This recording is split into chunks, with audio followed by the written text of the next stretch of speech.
বন্ধুরা, আমার ইউটিউব চ্যানেলের নাম হলো রমেন্স অ্যান্ড ব্লগ ভিডিও। আমি অনেকদিন থেকে ভিডিও ছাড়ছি ইউটিউবে।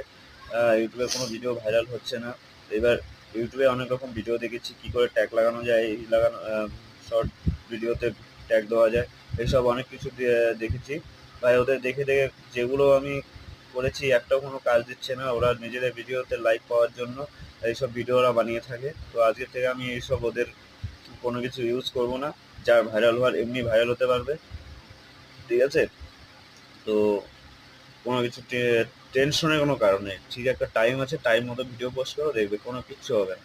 আমি ভাই ভিডিও দেখতে দেখতে আমার মাথা খারাপ হয়ে গেছে, কিন্তু আমি তাও শেষ দেখে ছেড়েছি। তো ভিডিও ছাড়া যাবে কি করে, ভাইরাল হওয়া যাবে কি করে, সব কিছুই আমি টেকনিক্যাল দেখেছি, কিন্তু কোনো কিছু কাজে দিচ্ছে না। ঠিক আছে, এতটুকুই বললাম, কারণ শর্ট ভিডিওতে এত কিছু বলা যাচ্ছে না। আর লং ভিডিও যখন বানাবো তখন সব কিছু বলতে